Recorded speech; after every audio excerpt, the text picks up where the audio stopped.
A ver, entonces, pues sí, pues ya entendí mejor lo del Ah, ¿ya están estudiando para obligaciones? Hola, Hola, Mariela. hola, Mariela. Hola. ¿Y tú ya estudiaste? Pues estoy en eso, ya hice una parte, apenas. Mira, nosotros apenas vamos empezando, estamos viendo ahorita lo que es la parte introductoria, que son 4 puntos bien importantes.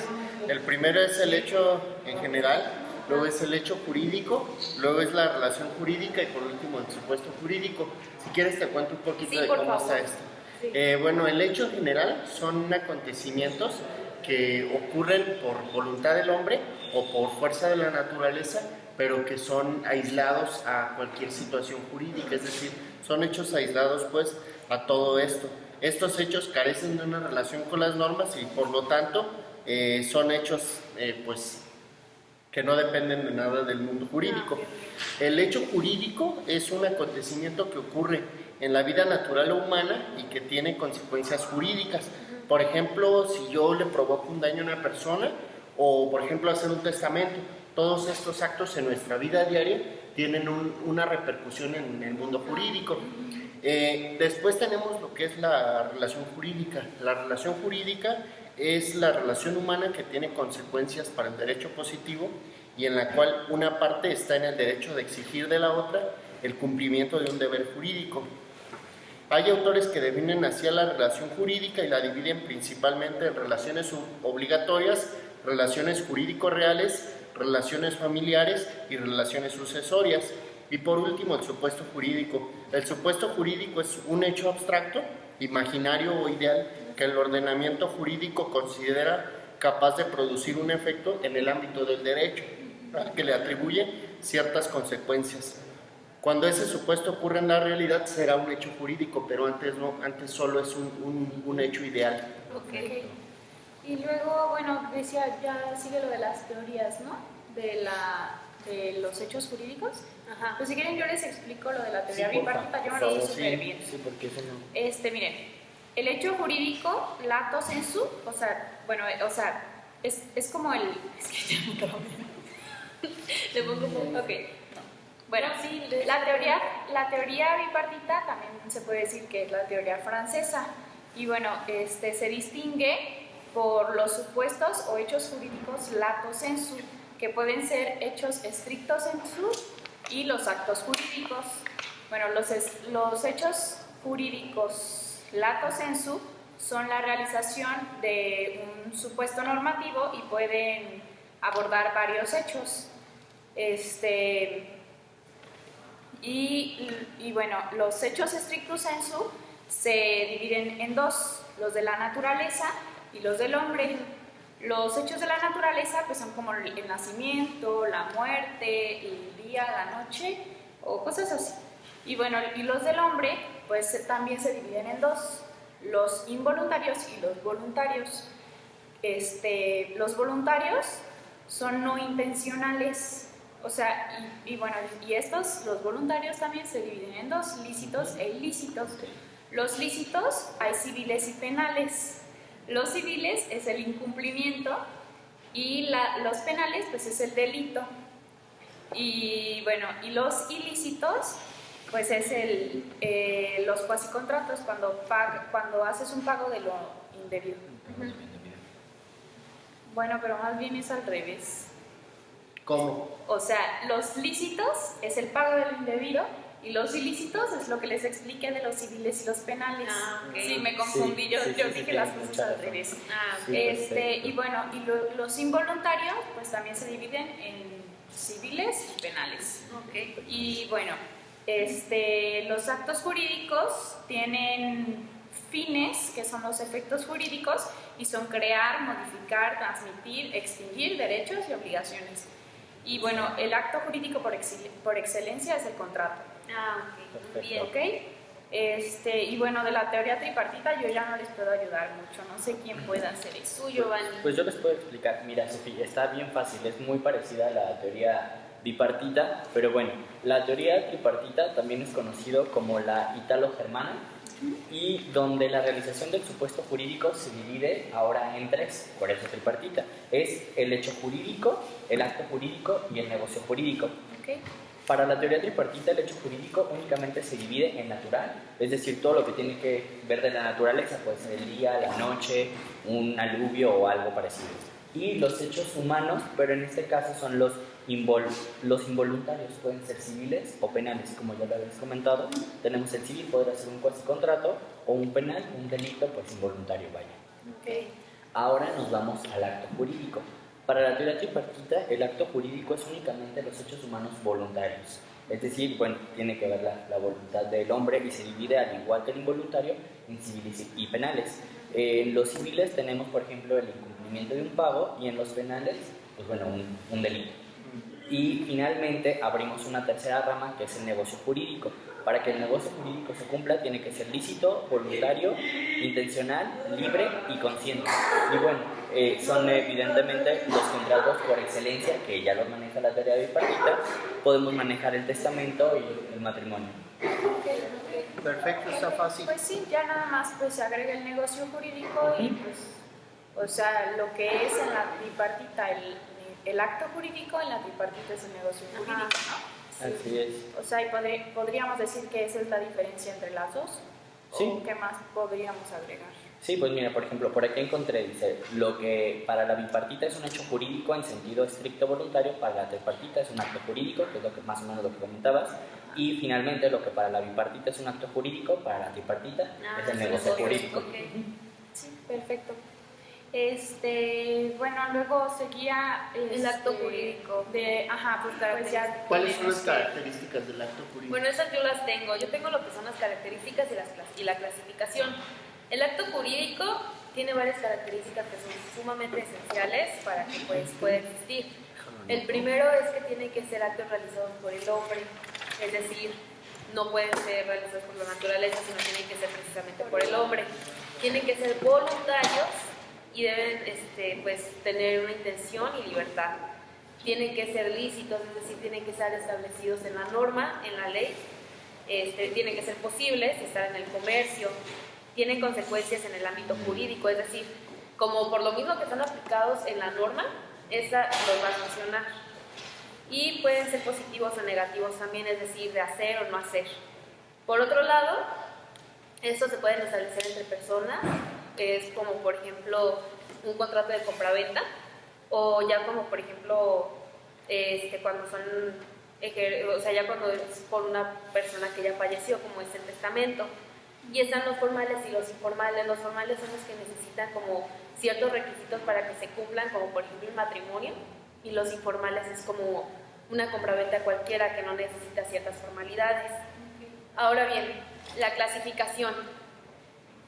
Los actos jurídicos se clasifican en varias partes, por ejemplo, los positivos y los negativos. Los positivos son los de hacer y los negativos pues, son los de no hacer, eso es muy sencillo. Perfecto. Están los unilaterales y los bilaterales. Los unilaterales son los que se hacen, por ejemplo, nuevamente el testamento, cuando nada más hay una voluntad, y los bilaterales es ya cuando hay más voluntades, como la compraventa, que ese es un ejemplo muy sencillo, donde ya dos personas están de acuerdo. Sí.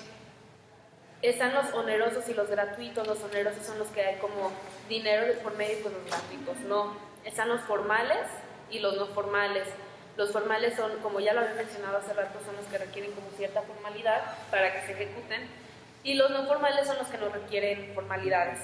Están los principales y los accesorios, y bueno, aquí yo apunté que los principales existen por sí mismos sin depender de otros actos, y los accesorios nacen a partir de los principales. Sí. Y bueno, finalmente están los puros y simples, y bueno, los puros son los que contienen elementos del acto jurídico, y los otros son los que ya tienen así como otros elementos como son la condición, el plazo, etc. Y en general sería eso. Muy bien. Yo también les puedo hablar un poquito sobre la estructura que tienen los actos jurídicos. Sí, a ver, platícanos sobre eso. Según la doctrina de Pottier, que es un autor que ya hemos estado viendo, en lo relativo a la estructura del acto jurídico, es tradicional la distinción entre tres elementos: los elementos esenciales, los elementos naturales y los elementos accidentales, o son como accesorios. Ahorita los vamos a ver. Los elementos esenciales son aquellos sin los cuales un contrato determinado no puede subsistir. Como ya veíamos ahorita con Mariela, existen algunos elementos del acto que son indispensables y que sin que se cumplan estos elementos no puede subsistir pues este contrato. Después tenemos los elementos naturales. Son aquellos que, sin ser esencia del contrato, forman parte del mismo, bien que las partes contratantes no se hayan convenido sobre dichas cosas. Esto es sobre si quedan comprendidas en el contrato o sobreentendidas, teniendo en cuenta que son de naturaleza del contrato. Es así como podemos entender esto. Por ejemplo, en el arrendamiento, el arrendatario se obliga a cuidar el inmueble y a no subarrendarlo. Por ejemplo, este es un elemento natural. Y por último tenemos los elementos accidentales o accesorios, que son aquellos que, no siendo de la naturaleza del contrato, solo mediante una cláusula especial se determinan en el mismo. Por ejemplo, el determinado plazo para un pago o el pago en varias partidas en un contrato, etcétera. O sea, son cosas accesorias que se le añaden ya por gusto o por conveniencia de los contratantes. Ok. Sí. Bueno, pues creo que ya nada más el final, pues son los requisitos del acto jurídico, los requisitos de existencia y los requisitos de validez. Pues eso yo me lo sé súper bien. Si quieren, yo se los explico. Sí. Miren, primero pues son los requisitos de existencia. Bueno, estos son indispensables para que el acto nazca y si no están, pues no puede existir y no puede producir efectos. Claro. Bueno, si faltan, pues el acto es jurídicamente inexistente, obviamente, y no produce ningún efecto. Bueno, y los elementos de existencia son la voluntad, el objeto, la causa y la solemnidad.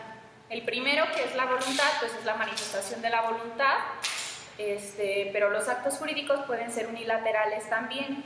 Entonces pueden ser unilaterales, que es, por ejemplo, el testamento, bilaterales, la compraventa, y plurilaterales, pues como una sociedad.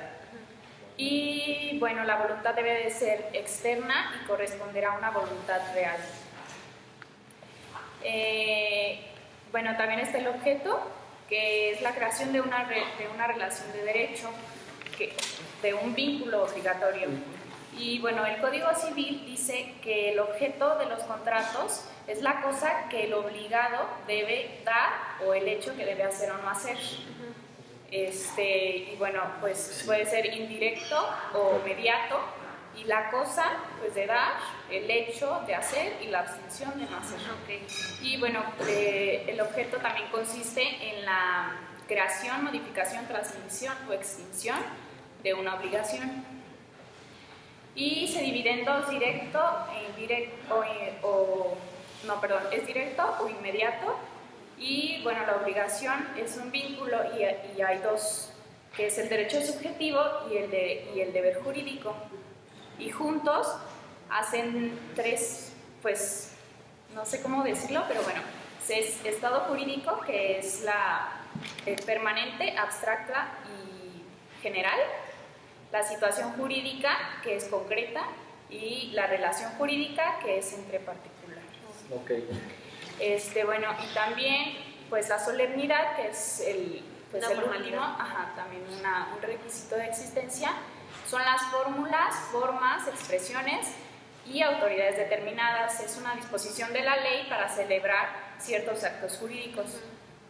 Y bueno, ya después de eso, pues ya vamos a los requisitos de validez del acto jurídico, que son necesarios para que el acto tenga una vida sana. O sea, puede nacer, pero nace enfermo. ¿Cómo? O sea, si no los tiene, no... Sí, o sea, por ejemplo, el acto jurídico ya se hizo, pero si no tiene estos requisitos de validez, o sea, no es sano, pues, o sea, no impide sus efectos ni impide que nazca como los requisitos de existencia, sino que impide que no sea válido. Es un acto incompleto. Perfecto. Y bueno, pues ahí nos encontramos con la voluntad no viciada, el objeto lícito, la causa lícita, la capacidad y la forma.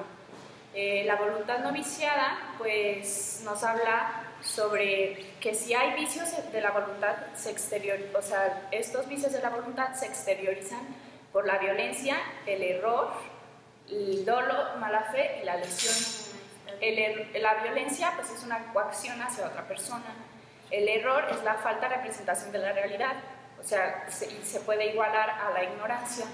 Y el dolo pues es una mentira, engaño o simulación, es una intención de perjudicar o dañar a alguien. La mala fe es la disimulación del error cuando una de las partes ya conoce ese error. Y la lesión es cualquier daño, perjuicio o detrimento. Ok, está muy bien. El objeto lícito es que puede existir en la naturaleza, que sea determinado o determinable en cuanto a su especie y debe de estar en el comercio. Y la capacidad es la aptitud para consentir, la aptitud para hacer valer tus derechos y obligaciones. Y bueno, pues obviamente no es capaz un menor ni un discapacitado. Sí. Y bueno, y el último, que es la forma, pues es el conjunto de requisitos o manifestaciones externas determinadas por la ley. Ok. Y ya, pues está muy fácil Perfecto, todo, muy ¿no? bien. Pues sí. Entonces, ¿nos falta algún tema más, no, verdad? No, creo que no, ya terminamos, ya estamos listos. Perfecto, Pues ya estamos listos. Está perfecto.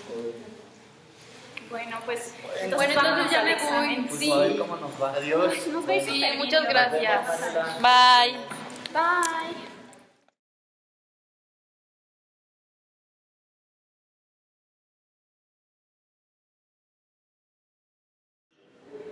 Ahí es video. Ah. Y sí, todos así.